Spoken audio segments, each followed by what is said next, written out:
اس ماحول کے اندر وہ ان کی طرف جھکاؤ کرتا ہے، لیکن جناب ابراہیم کہتے ہیں کہ ان تماثیل کے آگے تم آسن مارے بیٹھے ہو، جو اپنا دفاع بھی نہیں کر سکتے اور اپنی ضرورت کی تکمیل بھی نہیں کر سکتے، تمہاری ضرورتوں کو کیسے پورا کریں گے؟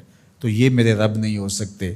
شمس و قمر کو، چاند کو، سورج کو، ستاروں کو پوچھتے ہو، اچھا یہ چاند، یہ ستارے رب ہے؟ تو جب ڈوب گئے تو کہا کہ جو ڈوبنے والے ہیں وہ میرے رب تو نہیں ہو سکتے، مجھے رب کی ضرورت پڑ جائے، رب ڈوبا ہوا ہو تو مجھے تو وہ چاہیے جو ہر وقت حاضر ہو، تو میں تو اس رب کی پوجا نہیں کر سکتا۔ یہ ان کے شعور کا امتحان تھا اور اس شعوری امتحان میں پورے نکلے۔ پھر اس کے بعد اگلا امتحان تھا کہ وہ اس شعور کو بیان کرنے کی طاقت بھی رکھتے ہیں کہ نہیں۔ پھر بت کدا ٹوٹتا ہے، نمرود کا دربار سجتا ہے، اور وہاں جو خطبہ حضرت ابراہیم نے دیا زمانے نے سنا، جب کلہاڑا اس بڑے بت کے کندھے پہ رکھ دیا اور باقی سارے بتوں کا تیا پانچا کر کے رکھ دیا، جب وہ میلے سے واپس آئے تو ابراہیم بڑی بے نیازی سے بولتے، ان کے بڑے نے کیا ہوگا، دیکھو اسلحہ تو اسی کے کندھے پر ہے۔ تو وہ کہنے لگے ابراہیم تو جانتا ہے یہ بولتے نہیں ہیں، اور حضرت ابراہیم یہی تو لانا چاہتے تھے۔ پھر جو خطبہ دیا، اف لکم ولما تعبدون من دون اللہ افلا تعقلون، افسوس ہے تمہارے اوپر اور افسوس ہے ان پر جن کو تم اللہ کے علاوہ پوجتے ہو، افلا تعقلون، تمہاری کھوپڑی میں دماغ نہیں ہے۔ اور پھر اللہ کی توحید کا بیان فرمایا۔ پھر اس کے بعد جان کا امتحان آیا، تو پھر جلتے ہوئے شعلوں کے اندر جس طرح ہنس کے داخل ہوا پیغمبر، یہ الگ اور نرالی شان تھی۔ نمرود نے سوچا تھا جل کے راکھ ہو گیا ہوگا چخا میں، لیکن 40 دن کے بعد جب آگ بجھتی ہے تو حضرت ابراہیم انگاروں سے چلتے ہوئے یوں باہر آتے ہیں جس طرح پھولوں پر کوئی نازنین چل کے آ رہا۔ پھر 87 سال عمر ہے، اللہ تعالیٰ پھر حضرت ہاجرہ کے بطن سے حضرت اسماعیل کی صورت میں اولاد عطا کرتا ہے۔ اب اتنی بڑھاپے کی عمر میں اولاد نصیب ہو تو انسان کا جی چاہتا ہے سارے کام کاج چھوڑ کے گھر بیٹھ جاؤں اور میں اپنی اولاد کے چہرے کی بلائیں لوں، لیکن حکم ہوتا ہے اپنی زوجہ کو بھی اور اپنے نو مولود بیٹے کو بھی ایسی وادی میں چھوڑاؤ جہاں کوئی سبزہ بھی نہیں ہوگا۔ اللہ اکبر۔ پھر اسماعیل علیہ السلام کی ایڑیوں کے رگڑنے سے زمزم جاری ہوتا ہے۔ اب ذرا دیکھیے، ایک ایسا امتحان آتا ہے، اگر کو ہمالیہ پہ بھی ڈال دیا جاتا اس کا پتا بھی پانی ہو جاتا۔ فلما بلغ معہ السعی، جب وہ ان کے ساتھ چلنے پھرنے کے قابل ہوا۔ ابراہیم علیہ السلام خواب دیکھتے ہیں، اور خواب کیا دیکھتے ہیں کہ میں بیٹے کو ذبح کر رہا ہوں۔ فلما اسلما، جب دونوں راضی ہو گئے، باپ ذبح کرنے پہ اور بیٹا ذبح ہونے پہ۔ اب باپ کی آنکھوں پہ پٹی بندھی ہے، ہاتھ میں چھری ہے، 100 سال کا بوڑھا باپ، جبل صبیر کا دامن منا کی وادی، کارکنان قضاء و قدر دم بخود ہیں، شمس و قمر، یہ منظر آج سے قبل انہوں نے نہیں دیکھا تھا، اور سورج بادلوں کی اوٹ میں منہ چھپانے کی کوشش کر رہا ہے کہ یہ منظر مجھ سے نہیں دیکھا جائے گا۔ حوروں کی چیخیں نکل رہی ہے، کائنات تھرا رہی ہے، مالک قیامت آنے والی۔ اور مالک بھی فرشتوں سے کہہ رہا تھا کہ تم کہتے تھے نا کہ سجدے ہم کریں گے، تسبیحات ہم کریں گے، انسان تو دینگا مشتیاں کرے گا، ذرا میرے بندے کی اس ادا کو بھی دیکھو، میرے حکم کی تعمیل پر میرے بندے کی اس انوکھی ادا کو بھی دیکھو۔ چھری کی نوک حلق کے اوپر رکھ کے پورا وزن ڈال دیا، گلا کٹ گیا، خون بہنے لگا۔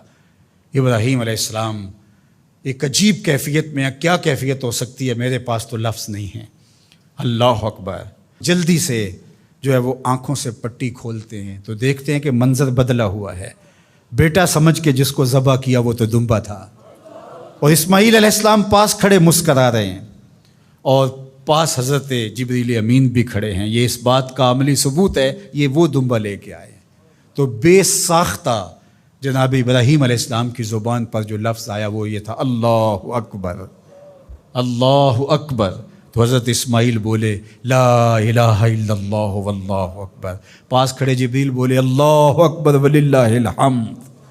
اللہ نے کہا اے ابراہیم تمہاری قربانی کی سنت کو بھی قیامت تک جاری رکھیں گے، تمہاری زبانوں سے نکلے ہوئے جملے بھی مرنے نہیں دیں گے۔ وَنَادَيْنَاهُ أَن يَا إِبْرَاهِيمُ قَدْ صَدَّقْتَ الرُّؤْيَا إِنَّا كَذَلِكَ نَجْزِي الْمُحْسِنِينَ۔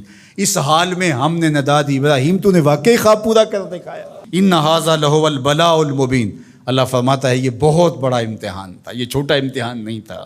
اور پھر میرا رب ہو کے کیا کہتا ہے، سلام علی ابراہیم، اے ابراہیم تیرے اوپر سلامتیاں نازل ہو۔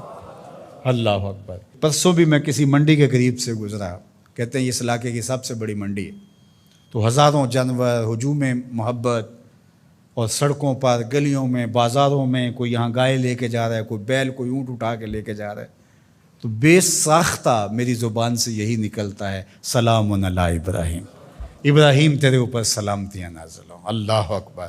اور اس قربان گاہ پر، جس قربان گاہ پر حضرت اسماعیل کو لے کر کے چلے تھے، منا کی وادی میں جبل سبیر کے پاس، وہاں 25 لاکھ حجاج جانور ذبح کریں گے، تو منا کی وادی اس گونج سے منور ہوگی، آواز آ رہی ہوگی، سلام علی ابراہیم، ابراہیم تیرے اوپر سلامتی۔ ابراہیم علیہ السلام نے چھوٹا کام نہیں کیا، بہت بڑا کام کیا، لیکن میرے رب نے بھی پھر جو اعزاز دیا، جو تکریم دیا، عرض کی گئی یا رسول اللہ یہ قربانیاں کیا ہیں؟ فرمایا تمہارے باپ ابراہیم کی سنت ہے، قیامت تک وہ نقشہ ہماری آنکھوں کے سامنے رہے گا، اور لوگ اپنے قیمتی متاع کو اس طرح قربان کرتے رہیں گے۔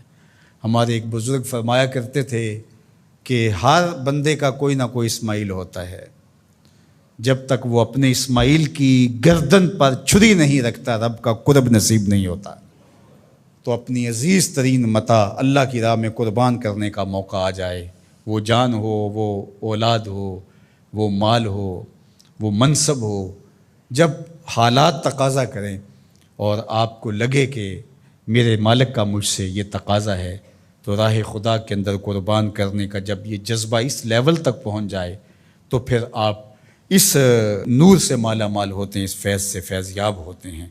ہمارے لیے یہ واقعات اس لیے رکھے، ہم تو چھوٹے چھوٹے امتحانوں سے ڈر جاتے ہیں، ہمیں بڑے امتحان بھی دینے پڑے تو ہمارے بڑوں کی سیرت یہ ہے کہ ہم کشادہ دلی کے ساتھ، خوش دلی کے ساتھ ان امتحانوں سے گزریں، پھر ہمارے رب کی رحمتیں اور کرم نوازیاں ہمارے شامل حال ہوں گی۔